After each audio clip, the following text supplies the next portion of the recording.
Rectifier का topic cover किया था। आज हम डिस्कस करेंगे फिल्टर, क्योंकि जब आप एक पावर सप्लाई जब भी डेवलप करते हैं, जब भी एक पावर सप्लाई आप बनाते हैं, तो उसके जो मेजर कंपोनेंट्स क्या क्या होते हैं।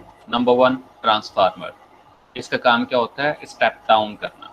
ठीक है, 220 वोल्ट हमारे घरों में नॉर्मली आते हैं, तो उसको 12 वोल्ट या 6 वोल्ट या 4 वोल्ट या 3 वोल्ट जिसमें भी कन्वर्ट करना है as per requirement, step down करना।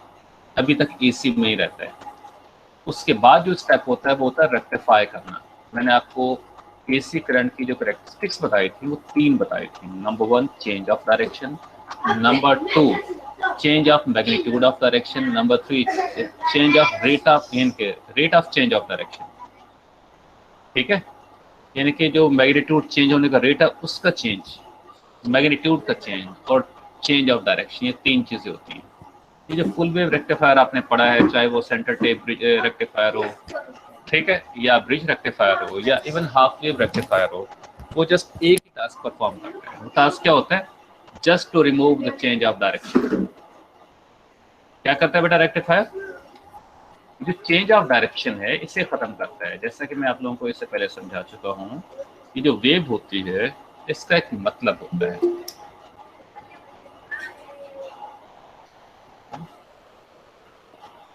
इसका मतलब होता है, इससे मतलब क्या होता है देखिएगा जब, ये जो इसका मतलब है, इट मीन्स ये जो लाइन से ऊपर है, अगर ये आप राइटवर्ड डायरेक्शन लेते हैं, जो लाइन से नीचे है वो क्या हो जाएगा?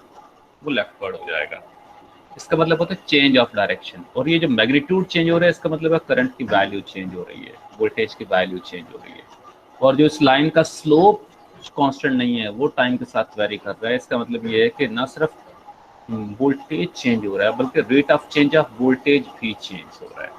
वो उसकी वैल्यू सबसे, अब गौर से देखिएगा, जो बात मैं की पॉइंट आपको बता रहा हूँ ये आपको कहीं बड़ी मुश्किल से मिलेगा जब आप पढ़ेंगे। नंबर वन, सर या हाँ बोले सर स्टूडेंट्स को अलाउ कर दीजिए। बेटा, कर तो दिया मैंने, अलाउ कर दिया मैंने। नंबर वन देखिएगा, यहाँ पर मैग्नीट्यूड क्या है बेटा? कर्सर नजर आ रहा है ना? बताइए क्या वैल्यू है यहाँ पर वोल्टेज की? हेलो, 0। हेलो, आवाज आ रही है मेरी? अच्छा, सर, जैसे 0 जैसे टाइम बढ़ता है वैल्यू बढ़ती जाती है। लेकिन अगर आप इसका स्लोप फाइंड करें, आपको पता चलेगा सबसे ज्यादा स्लोप यहाँ मिलेगा और सबसे कम स्लोप कहाँ मिलेगा? यहाँ पर मिलेगा। ये बात समझ में आई कि नहीं आई? सर कर्सर नहीं मूव कर। कर्सर नहीं नजर आ रहा सर। लेट सपोज ये आपके पास, एक मिनट, ये एक्स एक्सिस है और ये एक्स एक्सिस है, ये वाई एक्सिस है। ठीक है, ये स्लोप 0 है, ये स्लोप 90 डिग्री है। ठीक है, अब बताइए जैसे एंगल बढ़ता जाता है वैसे वैसे स्लोप बढ़ता जाता है, जैसे एंगल कम होता जाता है वैसे वैसे स्लोप क्या होता जाता है? कम होता जाता है। गौर से देखिए, अगर मैं इसको और जूम कर सकूं, मैं देखता हूं कितना जूम होता है।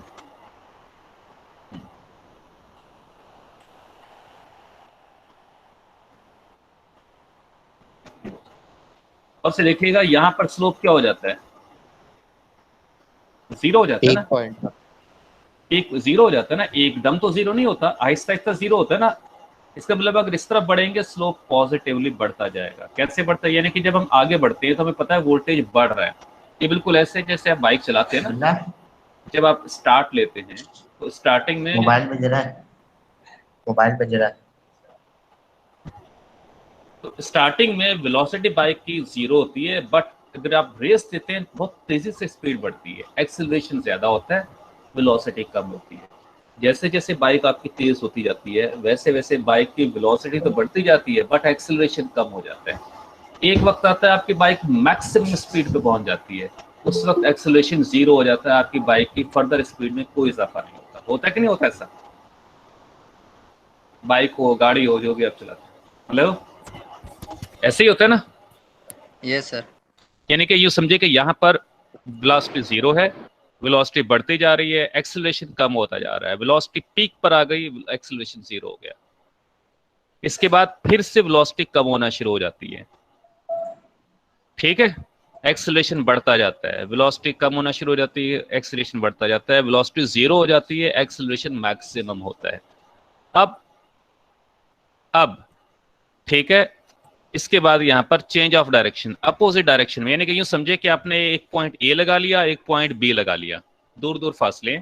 आप पॉइंट ए से शुरू करते हैं, वेलोसिटी बढ़ाते जाते हैं, बढ़ाते जाते हैं, ठीक है। इसके बाद आप ब्रेक लगाना शुरू करते हैं, पॉइंट बी पर पहुंच जाते हैं। अब आप बाइक को मोड़ते हैं, फिर से स्पीड बढ़ाते हैं, बढ़ाते जाते हैं, फिर आप ब्रेक लगाना शुरू करते हैं, वापस पॉइंट ए पर पहुंच जाते हैं। क्लियर? तो आप पॉइंट ए से चले थे, पॉइंट ए से बी पर आए, बी से वापस ए पर चले गए, साइकिल कंप्लीट हो गया। हेलो? Yes sir. तो बोले बोले बेटा। तो ये आपके पास ये जो change of direction, change of magnitude को शो करने का तरीका होता है। तो इस तरह से हम क्या करते हैं, ऑल्टरनेटिंग करंट को इस तरह से शो करते हैं। अब यहाँ गौर से देखिएगा, यहाँ क्या है, यहाँ पर चेंज ऑफ डायरेक्शन खत्म हुआ है, अब चेंज ऑफ मैग्नीट्यूड तो एज इट इज है कि नहीं है? यानी कि यहाँ पर वेलोसिटी भी है, यहाँ पर एक्सेलरेशन भी है। जो चीज खत्म हुई वो क्या है? Change of direction. पहले क्या था, आप जा रहे थे, वापस आ रहे थे। अब क्या है, आप जा रहे हैं, वापस नहीं आ रहे। ठीक है, यानी कि समझाना अगर मैं चाहूं, पहले इस तरह से था। फिर गौर से देखिए कि ये पॉइंट ए है, ये पॉइंट बी है। पहले आप जा रहे थे, यानी कि 0 स्पीड से चले, स्पीड बढ़ना शुरू हुई, फिर आपने ब्रेक लगाना शुरू कर दिया, पॉइंट बी पर पहुंच गए। इसके बाद यू टर्न लिया, फिर से स्पीड बढ़ाना शुरू की, इसके बाद ब्रेक लगाना शुरू किया, पॉइंट ए पर जाकर रुक गए, फिर से यू टर्न लिया। ये प्रोसेस था। अब क्या है, point A, point B, point C, point D, point E. आपने स्पीड बढ़ाना शुरू की, ठीक है, और ब्रेक लगाया, पॉइंट बी पर पहुंच गए। इसके बाद फिर स्पीड बढ़ाना शुरू की, ब्रेक लगाया, पॉइंट सी पर पहुंच गए। इसके बाद फिर स्पीड बढ़ाना शुरू की, ब्रेक लगाया, पॉइंट डी पर पहुंच गए। फिर स्पीड बढ़ाना शुरू की, ब्रेक लगाया, पॉइंट ई पर पहुंच गए। आ गया समझ में? देखिए करंट 0 हो गया, वोल्टेज 0 हो गया, वोल्टेज बढ़ना शुरू हुआ, पीक तक गया, फिर डिक्रीज होना शुरू हुआ, 0 हो गया, फिर से बढ़ना शुरू हुआ उसी डायरेक्शन में, पीक तक गया, फिर से डिक्रीज होना शुरू हुआ, 0 हो गया, फिर से बढ़ना शुरू हुआ, पीक तक गया, वापस डिक्रीज हुआ, 0 हो गया। आ गया समझ में? समझ में आया कि नहीं आया? सर ये अभी तक है ना रेक्टिफायर का इस्तेमाल हो रहा है।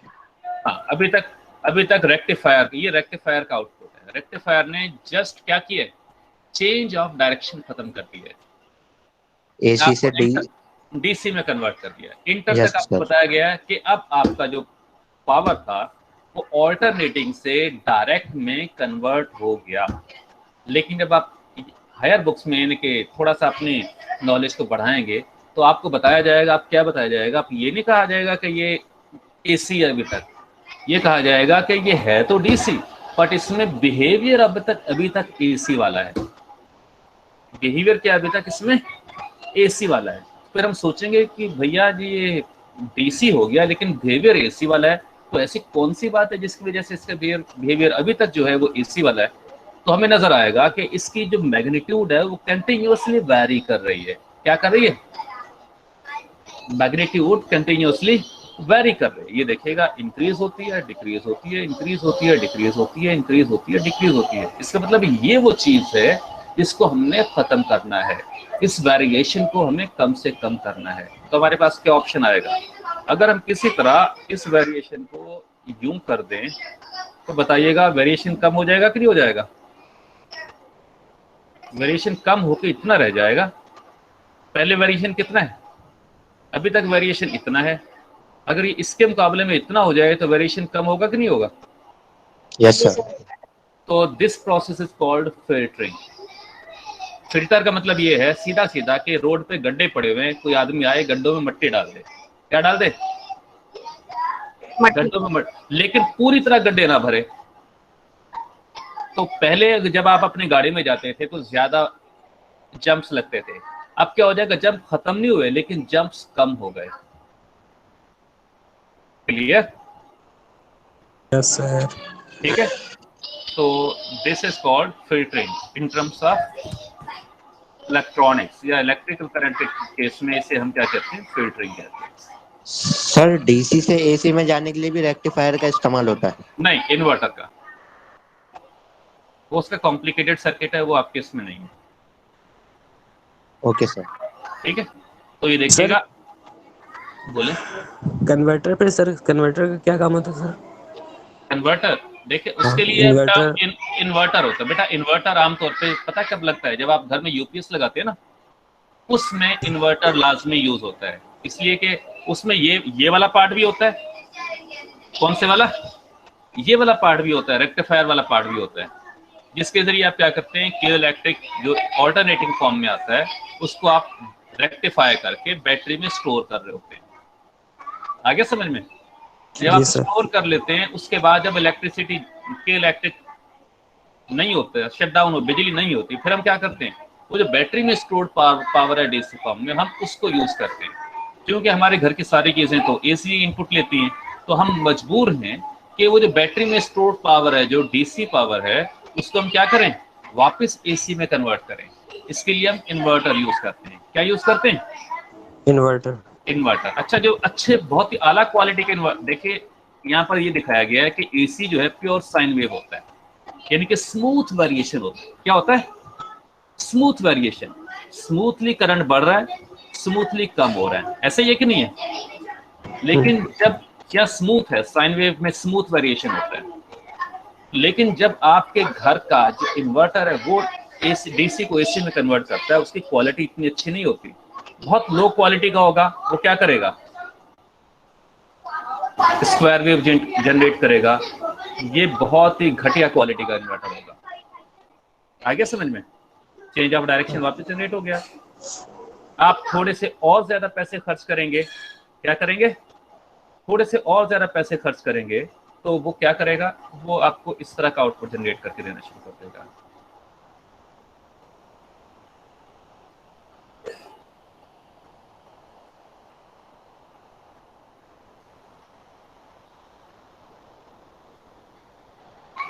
समझ में आया कि नहीं आया? Yes sir. तो वो आपको इस तरह की वेव बना कर दे देगा। तो थोड़ा सा ड्रॉ करने में ड्राइंग मेरी इतनी अच्छी है तो बहुत अच्छी, यहाँ पर पूरा आगे समझ में। आप थोड़े से और पैसे खर्च करेंगे तो क्या हो जाएगा, वो जो स्लोप है ना, वो एग्जैक्टली साइन वेव तो नहीं बना पाएगा, लेकिन नियर टू साइन वेव, यानी कि वो इस पोजीशन में आपको ले आएगा।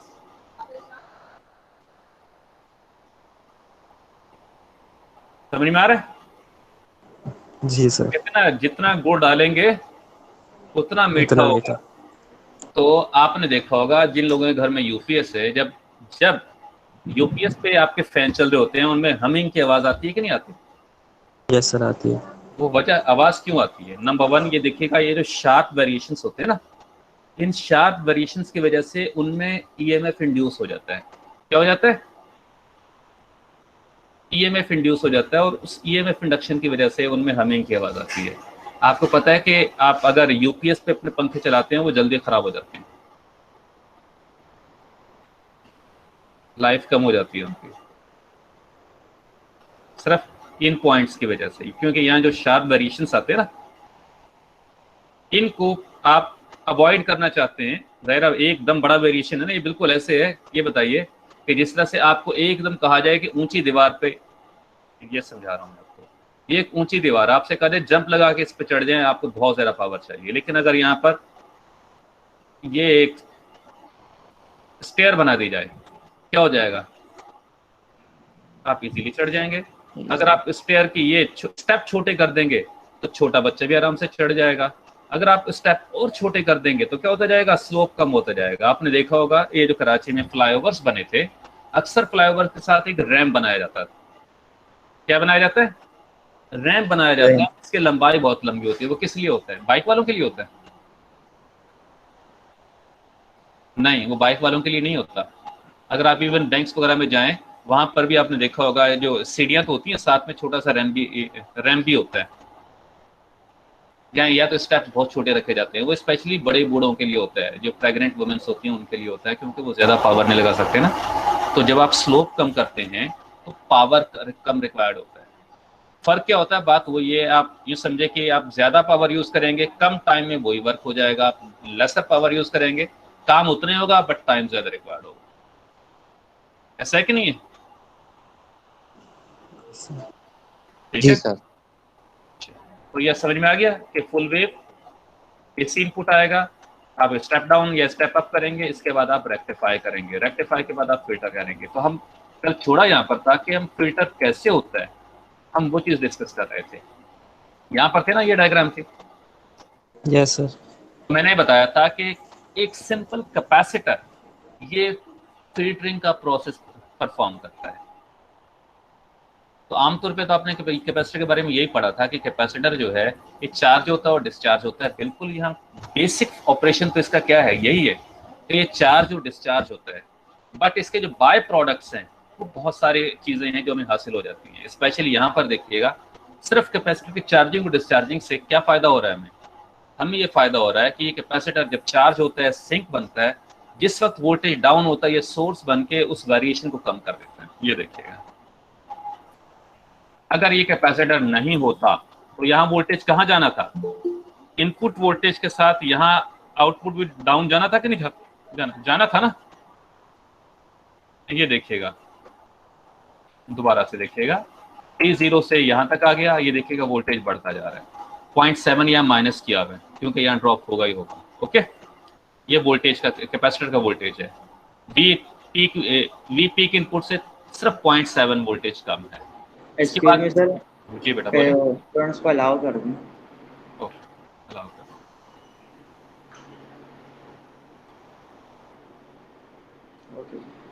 ठीक है बेटा।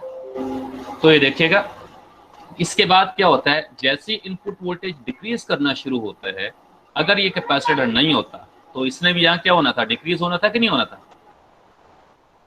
डिक्रीज होना था ना। Hello, yes sir. लेकिन ये कैपेसिटर क्या करता है, यहाँ पर डिक्रीज होने नहीं देता, डिक्रीज होने नहीं देता। और ये नेगेटिव पल्स में तो ये एसी इनपुट को आगे जाने ही नहीं देता, ये कैपेसिटर ही डिस्चार्ज होता रहता है। अब आपने तो पढ़ा होगा टाइम कांस्टेंट, आपको लोअर क्लास में बताया गया होगा, एक फार्मूला होता है जो हमेशा, यानी कि जब भी कैपेसिटर चार्ज या डिस्चार्ज होता है तो रेजिस्टर तो रास्ते में होता ही है, तो हम एक लिखते हैं tau is equal to R C, constant लिखा जाता है इसको, आर इंटू सी, यानी कि कैपेसिटर की कैपेसिटेंस और रेजिस्टर की रेजिस्टेंस, इनका प्रोडक्ट। इसकी वैल्यू जितनी ज्यादा होगी उतना चार्जिंग और डिस्चार्जिंग स्लो होगी, जितनी इसकी वैल्यू कम होगी उतना चार्जिंग और डिस्चार्जिंग क्या होगी, फास्ट होगी। अब ये बताइए, सी की वैल्यू कैपेसिटेंस बढ़ाने से भी प्रोडक्ट बढ़ जाता है, आर बढ़ाने से भी प्रोडक्ट बढ़ जाता है, कैपेसिटेंस कम करने से भी प्रोडक्ट कम हो जाता है, आर कम करने से भी प्रोडक्ट कम हो जाता है। ऐसा है कि नहीं है? इसका मतलब ये है कि अगर आप लो रेजिस्टेंस लगाएंगे जल्दी डिस्चार्जिंग होगी। ये जो स्लोप है, ये देखिएगा सर, क्या बता रहा हूं मैं, ये जो स्लोप है ये यूं होना शुरू हो जाएगा। अगर आप इससे भी हाई वैल्यू का रेजिस्टेंस लगाएंगे, ये स्लोप थोड़ा सा और कम हो जाएगा, लो रेजिस्टेंस पे स्लोप बढ़ जाएगा, हाई पे कम हो जाएगा। समझ में आया कि नहीं आया? हेलो ये सर समझ आइए। हाँ, लेकिन यहाँ पर क्या होगा, आपको पावर कम मिलेगा बदले में, क्योंकि आपको पता है पावर दो चीजों से पता चलता है, वोल्टेज एंड करंट। जब आप आर बढ़ाते हैं तो क्या हो जाता है, वोल्टेज तो मेंटेन होता है बट बदले में करंट कम हो जाता है।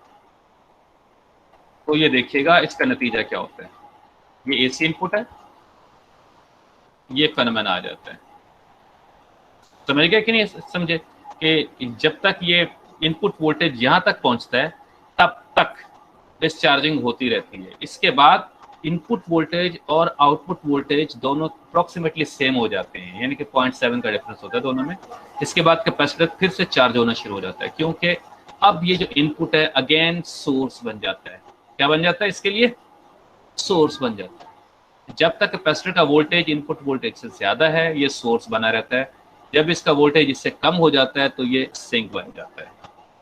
ड्यूरिंग सिंक कैपेसिटर चार्ज होगा, ड्यूरिंग सोर्स कैपेसिटर डिस्चार्ज होगा। क्या बताया मैंने, जो की पॉइंट याद रखने का है कि जब कैपेसिटर सिंक होगा उस वक्त चार्जिंग होगी, और जब सिंक बनेगा, सिंकिंग करेगा कैपेसिटर चार्जिंग होगी, जब सोर्सिंग करेगा तो डिस्चार्जिंग होगी, और ये जो फेनोमेना है ये डिस्चार्जिंग की वजह से।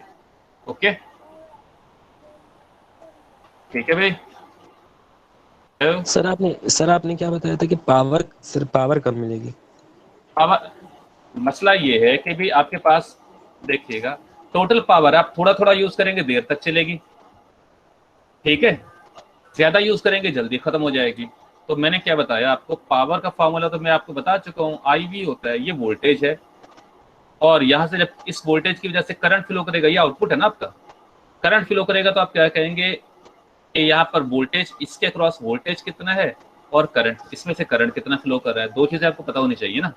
जब आप R की वैल्यू कम करते हैं तो करंट ज्यादा हो जाता है, वोल्टेज तो इतना ही होगा जितना कैपेसिटर का वोल्टेज है, अलबत्ता करंट बढ़ जाएगा। जब आप R की वैल्यू बढ़ाएंगे वोल्टेज तो उतना ही होगा जितना कि कैपेसिटर का है, ठीक है, बट करंट बढ़ जाएगा, करंट क्या हो जाएगा, कम हो जाएगा। तो इसका मतलब ये है कि आपके पास जब आप R की वैल्यू बढ़ाते हैं, एक काम करते हैं, मैं V, आपके पास फॉर्मूला है V = IR।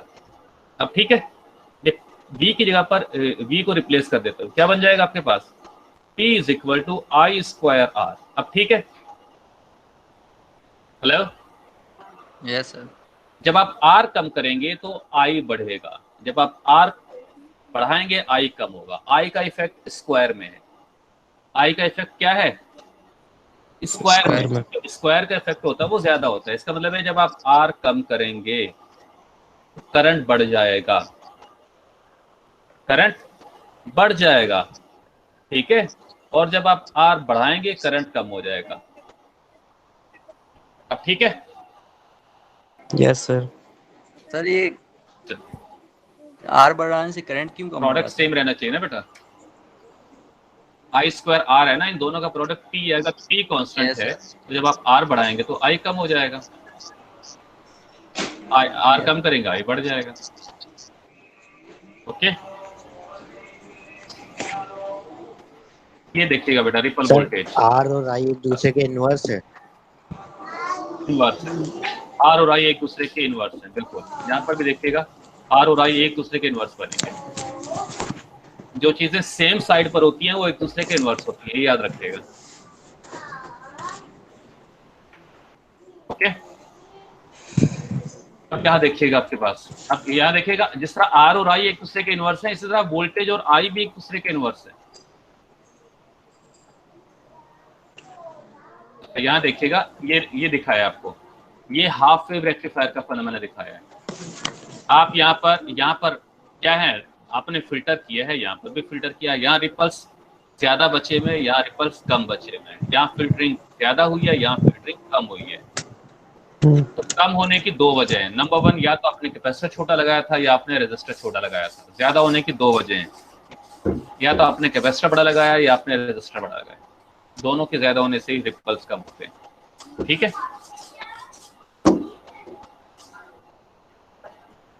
इसके बाद ये देखिएगा, ये हाफ वेव रेक्टिफायर है, ये फुल वेव रेक्टिफायर है। जैसा कि मैं पहले बता चुका हूँ, हाफ वेव रेक्टिफायर में टाइम पीरियड उतना ही रहता है जितना कि इनपुट वेव का होता है, कोई फ्रीक्वेंसी चेंज नहीं होती। फुल वेव रेक्टिफायर में टाइम पीरियड हाफ हो जाता है, फ्रीक्वेंसी डबल हो जाती है। क्या हो जाती है, फ्रीक्वेंसी डबल हो जाती है। अब यहाँ देखिएगा गैप ज्यादा है तो यहाँ पर रिपल्स भी ज्यादा हैं, यहाँ गैप कम है, दोनों पीक्स में रिपल्स भी कम है। क्या है, रिपल कम है। अगर सेम साइज का कैपेसिटर और रेजिस्टर लगाएंगे तो आपको यहाँ पर रिपल फैक्टर ज्यादा मिलेगा, यहाँ पर रिपल फैक्टर कम मिलेगा। ये देखिएगा, अब देखिएगा समझ में आ रहा है कि नहीं आ रहा, यहाँ पर रिपल्स ज्यादा है, यहाँ पर रिपल्स कम है। क्लियर हो गया। क्या लिखा हुआ है, same slope capacitor discharge rate.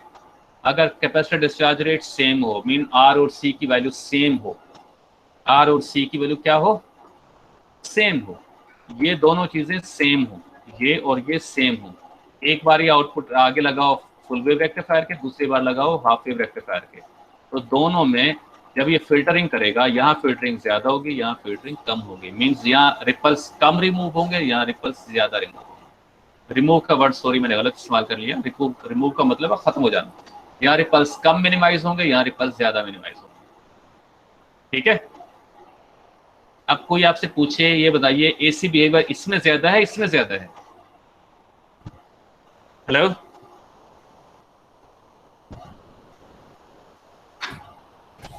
Hello, half wave में ना सर? रिपल्स किसमें ऐसे। ज्यादा है? हाफ वेव रेक्टिफायर भी, यानी कि रिपल्स यहाँ ज्यादा है क्योंकि यहाँ वेरिएशन अभी भी ज्यादा है एज कंपेयर टू दिस। ये देखिएगा, एक मिनट, ये देखिएगा, दिस इज, ये वेरिएशन है। बताइए कहाँ वेरिएशन ज्यादा है? ऊपर ज्यादा है, half wave. Half wave half में। वेव से ज्यादा है। रिपल फैक्टर फाइंड करने का ये फार्मूला है, ये फार्मूला है जिसके जरिए हमें पता चलता है कि ये जो आपको डीसी नजर आ रहा है इसमें एसी बिहेवियर कितना है। आर की वैल्यू जितनी ज्यादा होगी उतना एसी बिहेवियर ज्यादा होगा, आर की वैल्यू जितनी कम होगी उतना एसी बिहेवियर कम होगा। अगर आर की वैल्यू 0 हो जाए तो स्मूथ डीसी हो जाएगा, प्योर डीसी हो जाएगा। ये वीआरपीपी क्या है? ये रिपल वोल्टेज है। क्या है ये? रिपल वोल्टेज क्या होता है? ये जो चेंज इन वेरिएशन है ना, this is called ripple voltage. बताइए रिपल वोल्टेज यहाँ ज्यादा है यहाँ ज्यादा है? रिपल वोल्टेज यहाँ पर ज्यादा है, यहाँ पर हाफ रिपल वेव में। वोल्टेज कम है। तो ये वीआरपीपी या रिपल वोल्टेज है। ठीक है, ये देखिएगा यहाँ समझाया हुआ है, ये समझाया हुआ है यहाँ पर। आपके पास ये वीपी रेक्टिफाइड है, ये वीपी रेक्टिफाइड है। ये देखिएगा जो वेरिएशन है ये क्या है? वीआरपीपी है। ये वेरिएशन है ये क्या है? हेलो, वीआरपीपी है, ये रिपल वोल्टेज है। इसके बाद आप क्या करें, ये जो आपके पास फिल्टर्ड आउटपुट था इसकी मैक्सिमम वोल्टेज की वैल्यू लें और मिनिमम वैल्यू लें, इन दोनों का एवरेज ले लें। क्या ले लें इन दोनों का? इस वोल्टेज का और इस वोल्टेज का जब आप एवरेज लेंगे तो क्या आएगा? ऑब्वियसली ये आएगा। समझ में आ रहा है कि नहीं आ रहा? हेलो, क्या बताया मैंने? नहीं समझ में आया सर। अरे आप ये बताइए, आपके पास लेट सपोज कि दिस इज, ये 6 है और ये 10 है, ये 10 है, ये 8 है और ये 10 है, इन दोनों का एवरेज लेंगे क्या आएगा? ये 6 और ये 10 है, ये 6 और ये 10 है, 10 + 6 16, 2 से डिवाइड, 2 वैल्यूज थी ना, डिवाइड करेंगे क्या आंसर आएगा? 8। ये देखिएगा दरमियान में है कि नहीं दोनों के? तो वीपी रेक्टिफाइड और ये मिनिमम वोल्टेज जो है ना, इसका जब आप क्या करेंगे, एवरेज लेंगे, वीडीसी मिल जाएगा। ये जो वेरिएशन है ये वीआरपीपी है। बस जब इस वोल्टेज को इस वोल्टेज से डिवाइड करेंगे तो आपको रिपल फैक्टर मिलेगा। क्या मिलेगा? ये देखिएगा, ये रिपल, ये इसने वीआरपीपी का फॉर्मूला लिख दिया। एक तो ये है कि आप वीआरपीपी यूं कंप्यूट करें, ऐसा तो तब होगा जब आपके पास ऑसिलोस्कोप होगी जिसमें आप सिग्नल को ऑब्जर्व कर सकेंगे। क्या कर सकेंगे? जिसमें आप एसी करंट को यानी कि आउटपुट को ऑब्जर्व कर सकेंगे और फिर उसकी रीडिंग लेंगे, एक्सपेरिमेंटल। अगर एक्सपेरिमेंटल होगा, क्या होगा? एक्सपेरिमेंटल होगा तो उसमें आप ये वीडीसी बड़े आराम से फाइंड कर लेंगे और वीआरपीपी भी फाइंड कर लेंगे। इसके बाद अगर आपके पास ऐसा कुछ ना हो, ऑसिलोस्कोप हो ही नहीं, देखिए कभी ऑसिलोस्कोप कैसी होती है, यकीन किसी ने भी नहीं देखी होगी, मैं दिखा देता हूँ।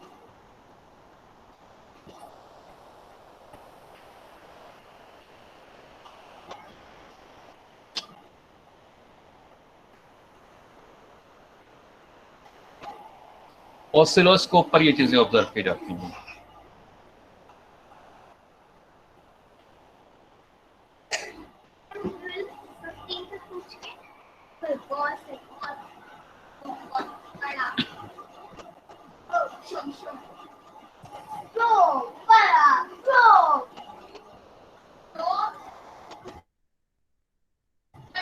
ऑसिलोस्कोप,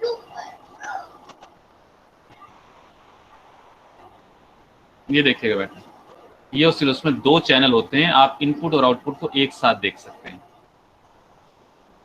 ठीक है, क्या कर सकते हैं आप? इनपुट और आउटपुट को एक साथ देख सकते हैं। ये देखिएगा, एक चैनल, 2 चैनल, एक चैनल पे आप इनपुट कनेक्ट कर देते हैं, दूसरे चैनल पे आप आउटपुट कनेक्ट कर देते हैं। सर अलाउ कर दो सर स्टूडेंट्स।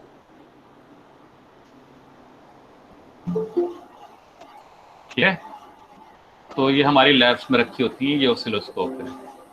ये ऑसिलोस्कोप देखिए आपने, ये आपके पास कहाँ गया, ये यहाँ पर आपको दो प्रोब मिलते हैं इसके, यानी कि वायर होती है जिनके जरिए आप क्या करते हैं, कनेक्ट करते हैं। ये देखिएगा ये चैनल है, ये लगे हुए ना आपके पास, ये चैनल है, क्या लिखा है यहाँ देखिएगा, ये दो चैनल हैं, चैनल 1 चैनल 2। एक चैनल पे यानी कि दो लीड लगती हैं, एक लीड पे दो कनेक्शन होते हैं, एक लाइव और एक ग्राउंड, हर लीड पे दो दो कनेक्शन होते हैं। तो एक चैनल को इनपुट साइड पे कनेक्ट कर दिया जाता है, दूसरी चैनल को आउटपुट साइड पे, ताकि आप दोनों उस सर्किट का जब आपने बिहेवियर देखना होता है तो आप ये देखते हैं कि आपने इनपुट कितना दिया, बदले में आउटपुट कितना मिला। ये वो इंस्ट्रूमेंट है जिसके जरिए ये चीजें आप चेक करते हैं। ओके, हेलो, ठीक है भाई। Yes sir. अच्छा, ये दो तरह की, एक एनालॉग ऑसिलोस्कोप आती है, एक डीसी अपना डिजिटल ऑसिलोस्कोप आती है। जो एनालॉग आती हैं वो सस्ती होती हैं, इतनी सस्ती भी नहीं होती है, और जो डिजिटल होती है वो महंगी होती है। यहाँ लिखूँ मैं डिजिटल ऑसिलोस्कोप, उसके फंक्शन ज़्यादा होते हैं। डिजिटल ऑसिलोस्कोप ये आ गया, ये देखिएगा, ये डिजिटल ऑसिलोस्कोप है। ठीक है, इसी तरह अगर मैं आपके सामने लिखूँ एनालॉग ऑसिलोस्कोप,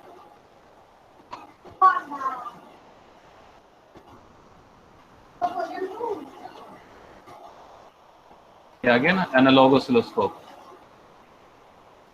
ये देखिएगा जो हमारे लैब में आपको मिलेंगे ना, वो ये वाले मिलेंगे हमारे पास, ये एनालॉग ऑसिलोस्कोप है। ओके, समझ में आया कि नहीं आया? मैं कोई एक सर्किट आपको बड़ा करके दिखा, पिक्चर बड़ी करके दिखा देता हूँ। ये देखिएगा, ये यहाँ पर दो चैनल हैं, ये एक चैनल है, ये दूसरा चैनल है।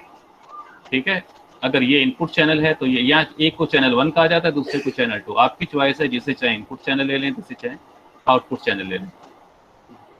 अभी कितना टाइम हमारे पास, रुक जाएगा, मेरे पास एक सॉफ्टवेयर है, मैं आपको ये चीज़ें सॉफ्टवेयर के थ्रू भी रन करके दिखा सकता हूँ। ठीक है, 1 मिनट जरा,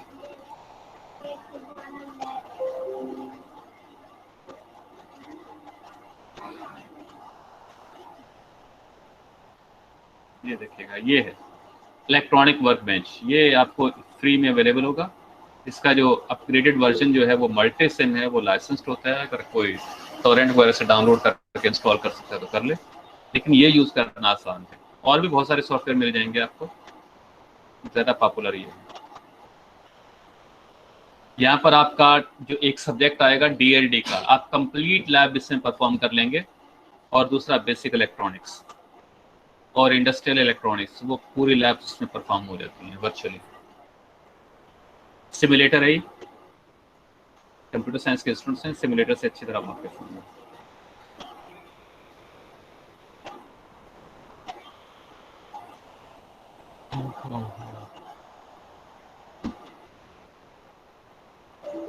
ठीक है बेटा, ये ओपन हो गया। अच्छा, विंडोज़ 10 पे थोड़ा सा ये मसला करता है, क्योंकि ये विंडोज़ 7 के तो अपना विंडोज़ 7 नहीं, क्या था इससे पहले, विंडोज़ 7 नहीं, XP था ना, उसके दौर का ना, विंडो XP उस दौर का सॉफ्टवेयर है। तो ये देखिएगा यहाँ पर, ये मैंने यहाँ से AC सोर्स निकाल लिया, अपडेटेड वर्जन नहीं आया, सॉफ्टवेयर चेंज हो गया ना,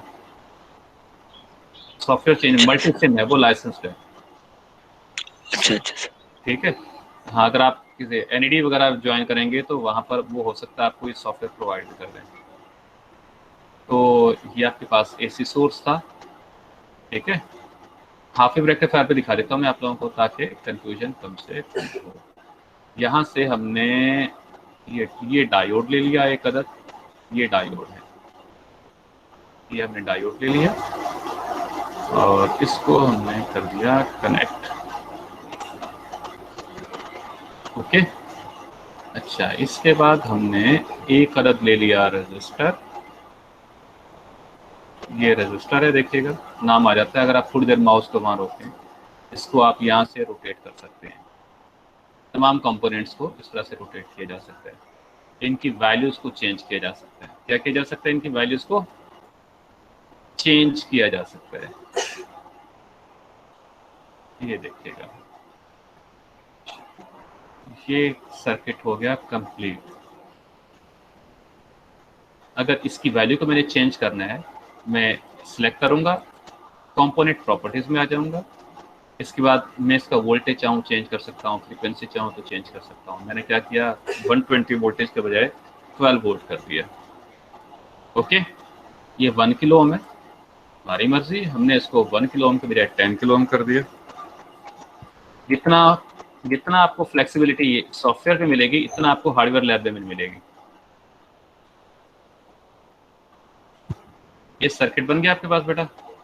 अच्छा, इसके बाद आपको चाहिए क्या, वो इंस्ट्रूमेंट जिसके जरिए आप ये सारे काम जो मैं बता रहा था। ये देखिएगा, ये मल्टीमीटर है, ये फंक्शन जनरेटर है, ये रहा ऑसिलोस्कोप, ये है वो सॉफ्ट इंस्ट्रूमेंट जो यहाँ पर सॉफ्टवेयर फॉर्म में अवेलेबल है। ओके, इसको ज़रा ओपन कर लें तो आपको पता चल जाएगा इसमें क्या क्या है। ये देखिएगा, थोड़ा सा देखिएगा, ये चैनल ए है, ये चैनल बी है, और ये कनेक्शन है, ये चैनल ए का कनेक्शन है, ये चैनल बी का कनेक्शन है, और ये ग्राउंड का कनेक्शन है। यानी हाउ ग्राउंड देना होता है, तो फिर ग्राउंड इस सर्किट को भी देना पड़ेगा। तो हमने क्या किया, ये चैनल ए को हमने इनपुट से कनेक्ट कर दिया। इससे कनेक्ट कर दिया, जैसे बबल बने आपने छोड़ देना है, इसका मतलब इनपुट हो गया। तो और इसको हमने वायर प्रॉपर्टीज में जाके वायर का कलर चेंज कर दिया ताकि आपको नजर आए जो रेड कलर की वेव होगी वो इनपुट वेव होगी। ठीक है, यहाँ से हमने ये सेकंड ये किसका आउटपुट है, इसको मैंने आउटपुट पे कनेक्ट कर दिया। ओके, इसका मैंने कलर, वरना ब्लैक वेव नजर आएगी, इसका मैंने ब्लू कर दिया। अब आउटपुट आपको ब्लू कलर की नजर आएगी। चूंकि इसको ग्राउंड यानी हाउ चाहिए होता है, और मुझे इस सर्किट को तो मैं एक ही ग्राउंड दे देता हूँ यहाँ से, इंस्ट्रूमेंट हम इंस्ट्रूमेंट इजीली क्या कर सके, यूज कर सके। ये देखिएगा, ओके, यहाँ से कनेक्शन लिया और इस कनेक्शन को कनेक्ट कर दिया। कहीं भी आप कनेक्ट कर सकते हैं। ये कनेक्शन हो गया, सर्किट कंप्लीट। क्या हो गया बेटा, सर्किट कंप्लीट। अब मैंने इसको एक्सपेंड कर दिया। इसमें देखिएगा 2 चैनल हैं। आप ये बताइए, जब आपको कोई चीज बहुत छोटी होती है तो क्या करते हैं, आप उसको जूम इन करके देखते हैं कि नहीं देखते? Hello, yes sir. अगर कोई चीज बहुत छोटी है जूम इन करके देखेंगे, और अगर बहुत बड़ी है उसको क्या करेंगे, कंप्रेस करेंगे ताकि वो रेंज में आ जाए, हम देख तो सकें। तो यहाँ पर 2 तरह से आप क्या करते हैं, स्केलिंग यानी कि जूम इन कर सकते हैं। अगर आपके पास फ्रीक्वेंसी बहुत हाई है तो आपने टाइम पीरियड वगैरह देखना है, तो आप time wise zoom in zoom out करेंगे। एक है voltage wise zoom in zoom out करेंगे, दूसरा टाइम वाइज। कैसे, दिखा देता हूँ। ये हमने सर्किट को रन किया, स्टॉप कर दिया। अब देखिएगा, इस वक्त कितनी फ्रीक्वेंसी है, 60 हर्ट्ज है। अगर मैं ये टाइम डिवीजन है, मैं टाइम पीरियड क्या कर दूंगा बेटा, यहाँ पर टाइम डिवीजन क्या कर दूंगा, छोटी करूंगा। तो जब ये टाइम पीरियड से छोटी हो जाएगी, टाइम पीरियड के नजदीक हो जाएगी, आपको वेव प्रॉपर नजर आना शुरू हो जाएगी। जब ये टाइम पीरियड से बहुत बड़ी होगी तो आपको वेव बिल्कुल कंप्रेस हो जाएगी। जैसे ही देखिएगा, आपके पास 60 हर्ट्ज है, 60 हर्ट्ज में बताइएगा टाइम पीरियड कितना बनेगा, कितना बनेगा, 1 डिवाइडेड बाय 60, कितना आंसर आता है बेटा?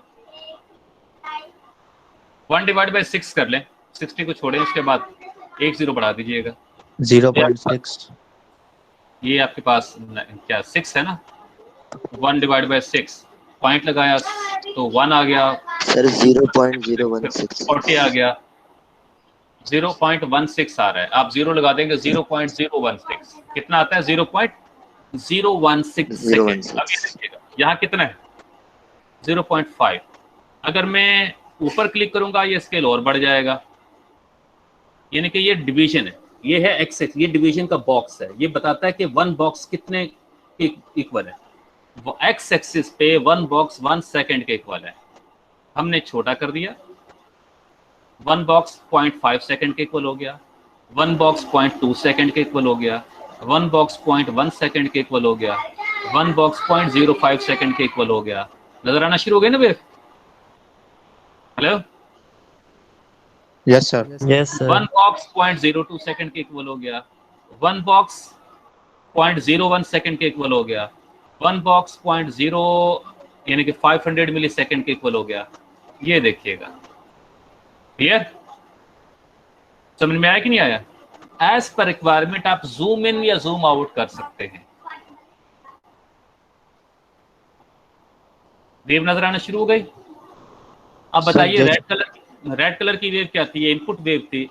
दोनों वेव एक ही स्केल पर है, एक ही लेवल पर है। अगर आप इनका लेवल ऊपर नीचे करना चाहें तो ऊपर नीचे कर सकते हैं। ये देखिएगा, ये मैंने वापस इसको, ये पोजीशन है, वाई पोजीशन दोनों की सेम है। वाई पोजीशन दोनों की क्या है? इसकी भी 0 0 है और इसकी भी 0 0 है। इसके बाद वाई एक्सिस पे भी जूम इन जूम आउट हो सकता है। ये देखिएगा, ये इनपुट चैनल है। इस वक्त 1 बॉक्स कितने डिवीजन का है? ओके, वन बॉक्स जो है 1 डिवीजन 5 वोल्ट की है। तो आप हैरान होंगे, कहेंगे सर आपने वहां कितना 12 वोल्ट रखा था। ये देखिएगा 5 5 10 और 5 15, ये तो 15 से भी ज्यादा हो गया। हो गया कि नहीं हो गया? 15 से ज्यादा हो गया ना? जी सर। हमने तो 12 वोल्ट दिया था, ये क्या हो गया? Above the 15। अब 15 चला गया। ऐसा क्यों हुआ ये आपको बताता हूं मैं। थोड़ा सा मेरा जो है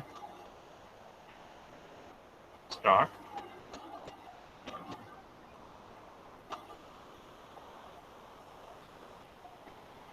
लो रेजिस्टेंस की वजह से। नहीं बता रहा हूँ, एक मिनट।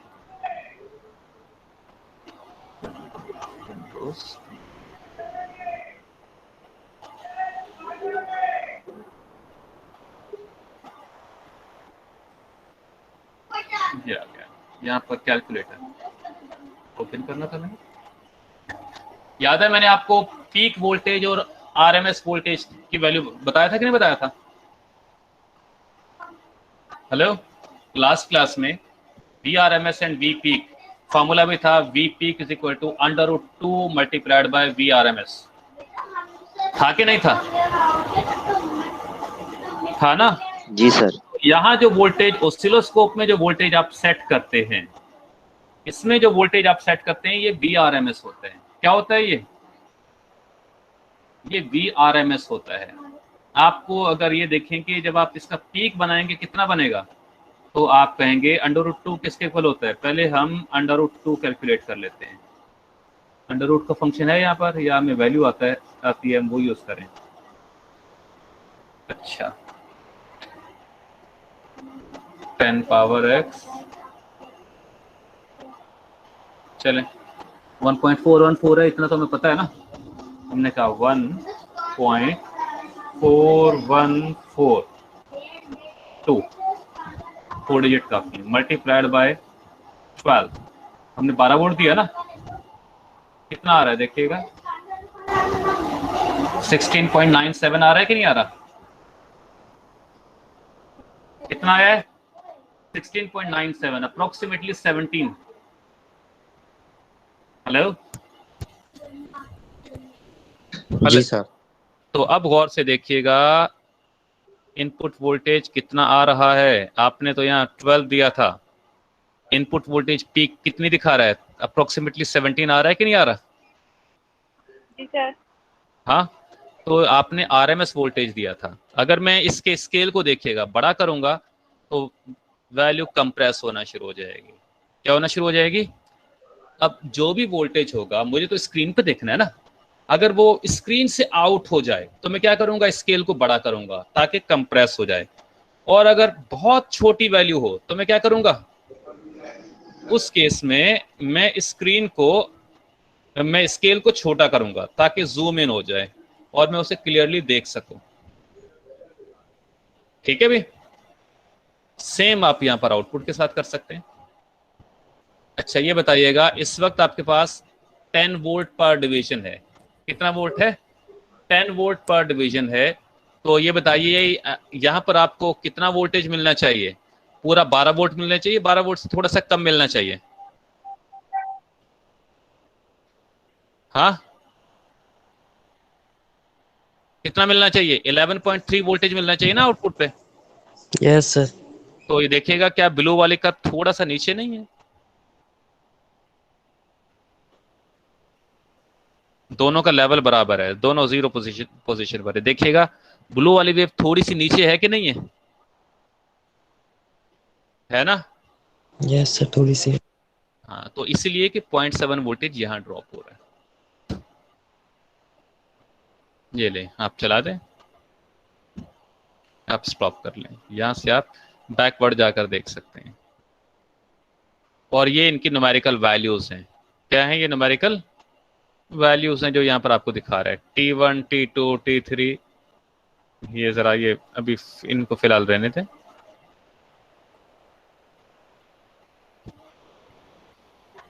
VAB अच्छा ये देखना पड़ेगा, VA1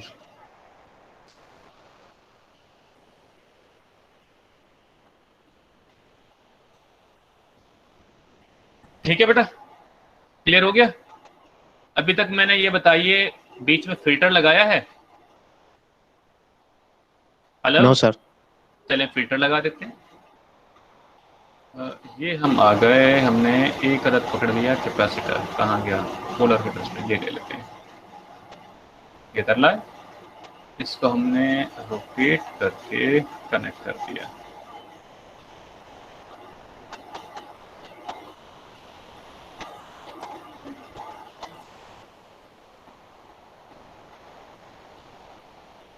ठीक है भी, अब देखिएगा, रन करें, नजर आ रहा है? Yes sir. सर ये हाफ वेव चल रहा है ना अभी? हाफ वेव चल रहा है। मैं क्या करता हूँ, कैपेसिटर की वैल्यू बढ़ा देता हूँ। किसकी वैल्यू बढ़ा देता हूँ? कैपेसिटर की वैल्यू 1 फेरेड है, मैं इसको 2 माइक्रो फेरेड कर देता हूँ। अब बताइएगा रिपल कम होगा ज्यादा होगा? रिपल क्या होगा, कम होगा ज्यादा होगा? बढ़ेगा सर। जी, कोई और?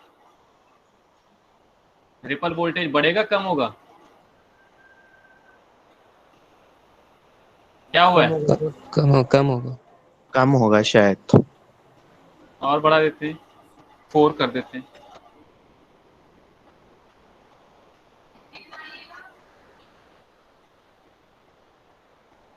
जी, कोई कंफ्यूजन? क्लियर हो गया कॉन्सेप्ट? Yes sir.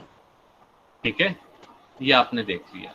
अच्छा, इसका असर आर पर भी आता है। अगर आप आर बढ़ा देंगे इससे भी फर्क पड़ता है। 10 किलो में मैंने 20 किलो हम कर दिया, आपकी बात देखिएगा और कम हो जाएगा। ठीक है, समझ में आ गया कि नहीं आया? तो मैंने सिर्फ आप लोगों को पढ़ाया नहीं, मैंने आपको प्रैक्टिकल करके भी दिखा दिया। ये प्रैक्टिकल है। क्या है ये? Yes sir, practical. हो गया प्रैक्टिकल आप लोगों का वर्चुअली? आप लोग खुद भी देख सकते हैं घर पे। अच्छा, इस वक्त यहाँ पर मैंने 12 वोल्ट रखा हुआ है। मैं इसको क्या करता हूँ आपके इत्तला के लिए, इसको 24 वोल्ट कर देता हूँ।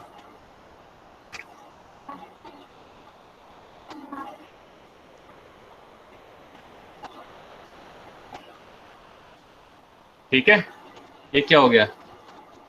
ये तो अब मुझे डिवीजन बढ़ानी पड़ेगी ताकि हम दोनों को देख सकें। ये डिवीजन बढ़ानी पड़ेगी ताकि हम दोनों को देख सकें। ठीक है, मैं इसे जस्ट 2 वोल्ट कर देता हूँ। कितना? 2 वोल्ट। अब देखिएगा, अब हम क्या करेंगे, जूम इन करेंगे। वैल्यू बहुत छोटी है ना, तो मैं स्केल को क्या करता हूँ, कम कर देता हूँ। ठीक है, ये मैं स्केल को कम कर देता हूँ। 1 वोल्ट पर डिवीजन के लिए आते हैं इसको भी। अब ठीक है भाई, ये मैं टाइम वाइज स्केल को थोड़ा सा और कम कर देता हूँ। अब बताइए कोई प्रॉब्लम?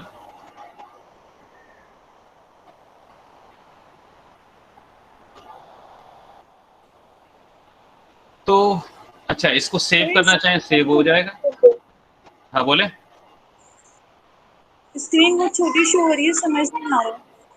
बेटा अब ये इतना, ये जो ऑसिलोस्कोप की स्क्रीन मैक्सिमम इतनी बड़ी हो सकती है, इससे बड़ी नहीं हो सकती। ठीक है, बाकी चीजें मैं कर सकता हूँ। 1 मिनट में देखता हूँ, शायद यहाँ जूम इन का ऑप्शन हो। ये रहा, सर्किट बड़ा हो रहा है, देखिएगा क्या हो रहा है। सर्किट तो बड़ा हो रहा है लेकिन ऑसिलोस्कोप बड़ी नहीं हो रही। इसका मैक्सिमम साइज यही है। मैं देखता हूँ, हो सकता है इसे बड़ा भी मिल जाए मुझे कुछ ऑप्शन। यहाँ पर कोई ऑप्शन है, ये क्या है। अगर मैं यहाँ पर राइट क्लिक करूँ कोई ऑप्शन आता है? नहीं, आमतौर पे 2 एक्सपेंड का ऑप्शन था ना, इस वक्त ये एक्सपेंडेड फॉर्म में है। मैक्सिमम इतनी बड़ी हो सकती है। ठीक है, सही है तो सर। ये मैंने आपको सर्किट दिखा दिया।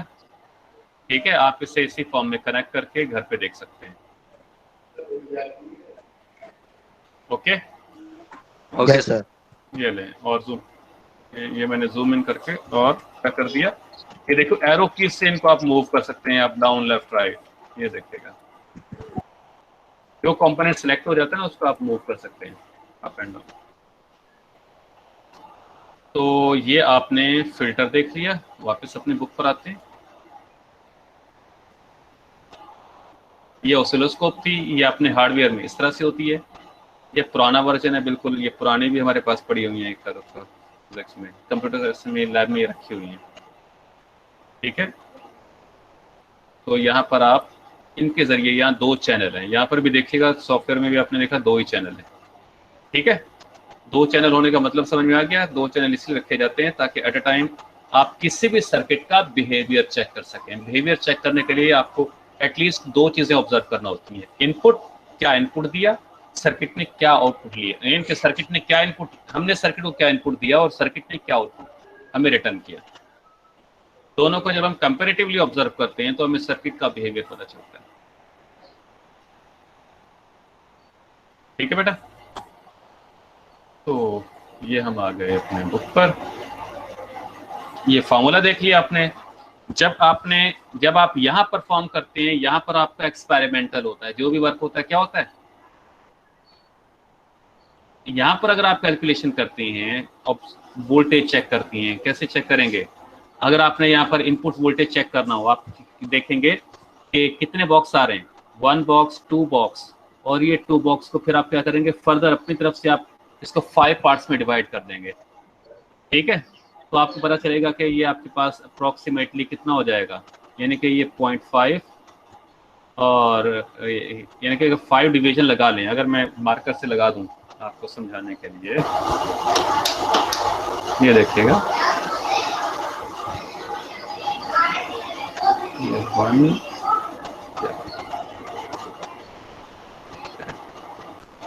ये यहाँ पर अलाउ नहीं कर रहा लिखना, मुझे क्या नहीं कर रहा, अलाउ नहीं कर रहा मार्किंग इस पर।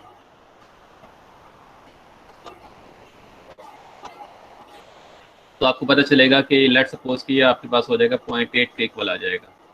तो अब क्या बन गया, 1 to 2.8 रीडिंग हो गई। 2.8 रीडिंग को ये जो आपने डिवीजन की वैल्यू रखी हुई ना, इससे मल्टीप्लाई कर देंगे। क्योंकि ये वैल्यू 1 है तो वोल्टेज 2.8 ही आ जाएगा। कितना आ जाएगा, अप्रोक्सीमेटली 2.8 आ जाएगा। हम चेक करके देखते हैं, 2 है, इसको 1.41 से मल्टीप्लाई करेंगे, क्या आंसर आ जाएगा, 2 है। इसको हमने क्लियर किया, हमने कहा 1.4142 मल्टीप्लाइड बाय 2। ओके, इक्वल किया, देखिएगा 2.8 सही है। Hello, yes sir. तो अंदाजन उतने दिख रहा है ना, इनपुट 2.8 तक ही दिख रहा है। सर इनपुट में तो हमने 2 वोल्ट लिया था लेकिन ये 3 के करीब पहुंच गया। तो बेटा मैं क्या बताया, ये आरएमएस वोल्टेज की वैल्यू होती है। आपको मैं बता चुका हूँ, ये बुक पे क्लिक करके बता देता हूँ दोबारा से। आपको पता था कि वी पीक, ये लिख देता हूँ, V peak is equal to क्या होता है, √2 मल्टीप्लाइड बाई VRMS, ये रूट मीन स्क्वायर, ये एवरेज वैल्यू होती है। तो यहाँ पर ये जो वैल्यू आप देते हैं ना, ये एवरेज वैल्यू लिखी होती है। कौन सी लिखी होती है? Average value. आपको पता है कि यहाँ तो वोल्टेज कंटिन्यूसली चेंज हो रहा है, तो इसलिए यहाँ पर आप एवरेज बताएंगे, VRMS की वैल्यू बताएंगे। यहाँ पर जब आप इसको फॉर्मूले के थ्रू पीक वोल्टेज में कन्वर्ट करेंगे तो ये मैक्सिमम वैल्यू 2.8 तक जाएगी। कहाँ तक जाएगी? 2.8 तक जाएगी इस फॉर्मूले के मुताबिक। जब यहाँ 2 को √2 से मल्टीप्लाई करेंगे तो 2.8 आंसर आएगा।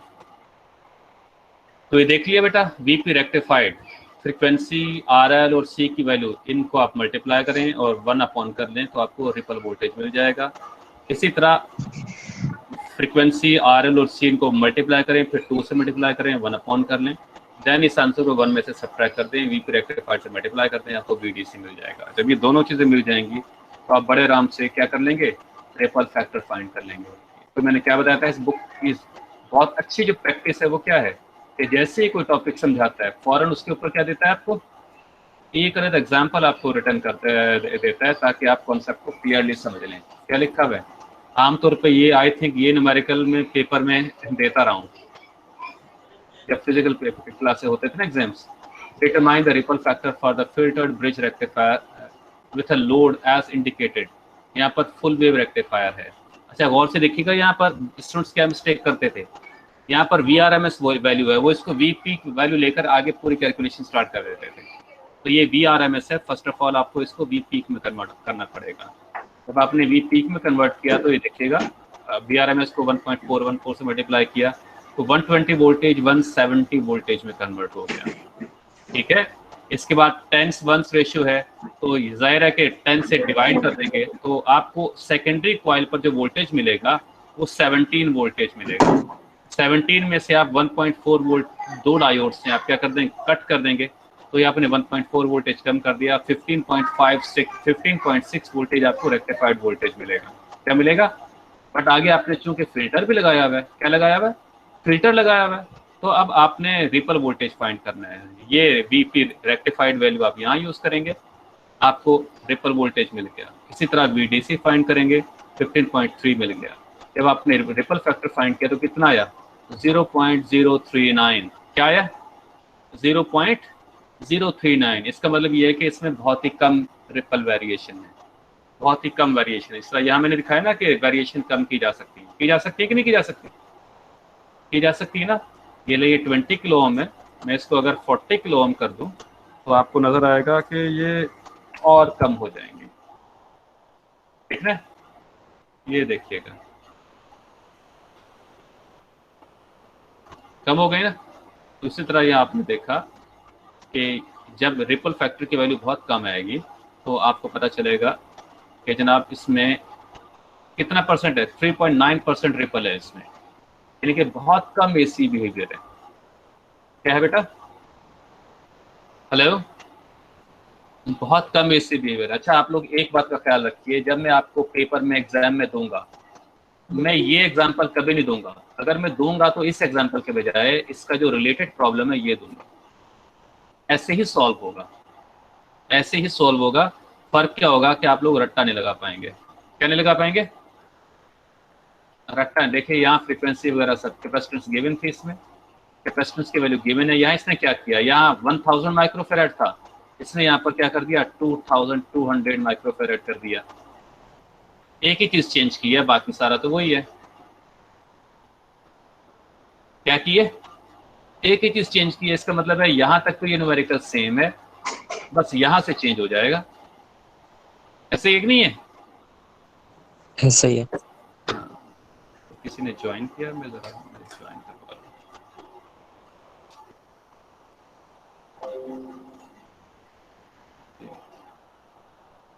I think okay. कोई कंफ्यूजन? अच्छा एक और, अब आगे एक और इम्पोर्टेंट, जिस तरह मैंने आपको जब रेक्टिफायर पढ़ाया था तो उसमें स्पेशली पता है आपको, मैंने पीक इनवर्स वोल्टेज पे खास तौर पे फोकस किया था कि नहीं किया था? किया था ना, ये बताने के लिए कि पीक इनवर्स वोल्टेज वो फैक्टर है जो ये बताता है कि सर्किट कितनी देर तक ठीक से परफॉर्म करेगा, कितने टाइम चल पाएगा। अगर उसकी वैल्यू कम होगी तो सर्किट लॉन्ग लास्टिंग होगा, और अगर ज़्यादा होगी तो फिर लाइफ उसकी जल्दी खत्म हो सकती है, जल्दी खत्म। इसी तरह जब आपने फिल्टर किया ना तो एक प्रॉब्लम आ गया, बहुत बड़ा प्रॉब्लम आ गया। यहां तक तो इसने बता दिया कि सब अच्छा है, ये बताया ना। हेलो, क्या बताया यहां तक सर्किट में कि एवरीथिंग इज फाइन। आपको न्यूमेरिकल भी सॉल्व करवा के दिखा दिया, लेकिन अभी क्या बता रहा आगे कि एक बड़ा प्रॉब्लम, सीरियस प्रॉब्लम क्रिएट हो गया कैपेसिटर लगाने की वजह से। कोई बता सकता है वो सीरियस प्रॉब्लम क्या है? नजर आ रहा है यहाँ पर आप लोगों को? अगर मैं आपके सामने एक सर्किट ड्रॉ करता हूं, इसके अंदर इसका आंसर मौजूद है, देखिएगा इधर।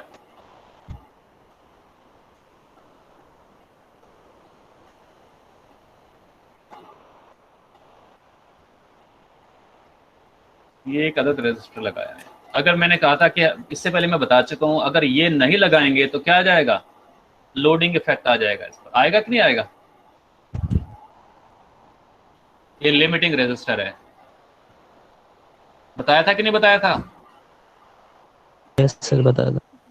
अब गौर से मैं सर्किट का पाथ बनाऊंगा, आप देखिएगा। करंट यहां से इन होगा, यहां से चलेगा, यहां से यूं आया, यहां आके करंट के बाद दो पाथ हैं।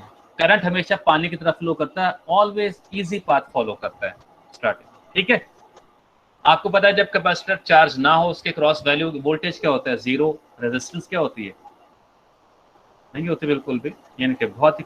तो यहां से वो तेजी से पास होगा, और यहां से होता हुआ, सॉरी, हाँ, यहां से होता हुआ ये आ जाएगा। अब बताइए, इसके रास्ते में कोई रेजिस्टर आया?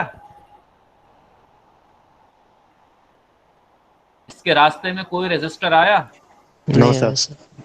तो मैंने क्या बताया था कि जो वोल्टेज है, यहाँ जितना वोल्टेज इंड्यूस हुआ है ये सोर्स वोल्टेज है, इसने यहाँ ड्रॉप होना है। ड्रॉप होने के लिए दो डायोड हैं, 1.4 वोल्टेज ड्रॉप कर लेंगे। ये कैपेसिटर है जिसमें कोई चार्ज ही नहीं है, शुरू में कोई चार्ज नहीं है इसमें, तो एक लम्हे के लिए यहाँ पर कोई चार्ज नहीं है। इसका मतलब है सारा का सारा वोल्टेज आके सेकेंडरी कॉइल में ड्रॉप होगा। जब सेकेंडरी कॉइल में ड्रॉप होगा तो ये हीट अप हो जाएगा। हीट अप होने की वजह से आपको इंटर क्लास में बताया गया होगा, ट्रांसफार्मर के सेकेंडरी कॉइल के ऊपर एक वायरिंग कोटिंग होती है, इनेमल कोटिंग जिसे कहते हैं, वो कोटिंग मेल्ट हो जाएगी। क्या हो जाएगी? वो कोटिंग मेल्ट हो जाएगी और सेकेंडरी ट्रांसफार्मर आपका फौरन डैमेज हो जाएगा। तो ये सर्किट आपका 1 मिनट से ज्यादा नहीं चलेगा। 1 मिनट मैंने बहुत ज्यादा, आधे मिनट के अंदर अंदर क्या हो जाएगा? खराब। क्या हो जाएगा आधे मिनट के अंदर अंदर? आप खराब हो जाएगा जब आप प्रैक्टिकली चलाएंगे। तो इसका सोल्यूशन क्या होना चाहिए? रास्ते में क्या आना चाहिए? एक अदद रेजिस्टर आना चाहिए कि नहीं आना चाहिए? Of course sir. तो वो कहाँ डालूं मैं? वो रेजिस्टर में यहां पर डाल सकता हूं, लेकिन इसकी वैल्यू रेजिस्टर की बहुत हाई नहीं रखनी। क्यों? आपका आउटपुट तो यहां चाहिए। कहां चाहिए? अगर मैं इसकी वैल्यू ज्यादा रखूंगा, यहां पर वोल्टेज ज्यादा ड्रॉप हो जाएगा, आपको आउटपुट कम मिलेगा। ये हम सिर्फ एक मकसद के लिए लगा रहे हैं कि ये शॉर्ट ना हो। क्या ना हो? ये ओवरलोड ना हो। ये शॉर्ट ना हो, ठीक है, ताकि यहाँ लोडिंग इफेक्ट ना आए। तो इसकी वैल्यू कम होनी चाहिए, जीरो नहीं होनी चाहिए, ग्रेटर देन जीरो होनी चाहिए। अगर ये 220 किलो ओम का है तो ये जस्ट 220 ओम होना चाहिए, ठीक है। आगे मैं आपको दिखा देता हूँ, एक्सरसाइज में इसने ये सर्किट दिया भी है। सर काइंडली वाइंड अप कर दे, वरना नमाज के लिए भी जाना है। सर जुम्मा है सर आज। ठीक है, 2 बजे होता है यस जुम्मा हमारे सर। पास। नहीं सर सर, यहाँ ठीक है। यहाँ 1:15 पर है। अच्छा, ठीक है। तो ये देखिएगा इसने क्या बताया, इसके दो है। ये यहाँ फ्यूज लगा देते हैं। फ्यूज क्या कर देता है? पूरे सर्किटरी को बचा लेता है। या तो यहाँ फ्यूज होना चाहिए या यहाँ पर स्विच होना चाहिए, ठीक है ना। दूसरा क्या है, यहाँ पर वो रेजिस्टर होना चाहिए। 1 मिनट में वो दिखा दूँ मैं आपको सर्किट, ताकि आपको पता चल जाए कि जो मैंने बात की है एक्सरसाइज में, वो चीज़ इसने दी है। मैं एक्सरसाइज में जा रहा हूँ डायरेक्ट।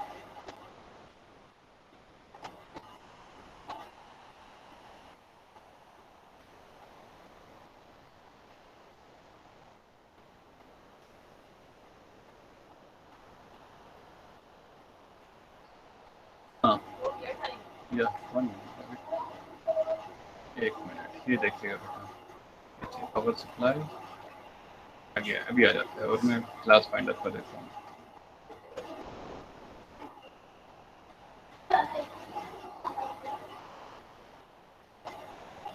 ये देखिएगा लगा हुआ है। हेलो, इसे कहा जाता है आर सर्च। क्या कहा जाता है इसको? Research. Research register. ये लास्ट में लगाया जाता है एहतियातन, ताकि आपका सर्किट खराब ना हो। ये नहीं लगाएंगे सर्किट बहुत जल्दी खराब हो जाएगा, क्योंकि ये नहीं लगाएंगे चल नहीं पाएगा, बार बार फ्यूज उड़ेगा। ये लाजमी होना चाहिए, लगा हुआ है यहाँ पर। ओके, ये देखिएगा आर सर्च लगा हुआ है। Yes sir. चलिए ठीक है, अल्लाह हाफिज। अल्लाह हाफिज। अल्लाह हाफिज सर। ओके ये कॉल आपको आखिर में ज्वाइन सर। करना। ओके।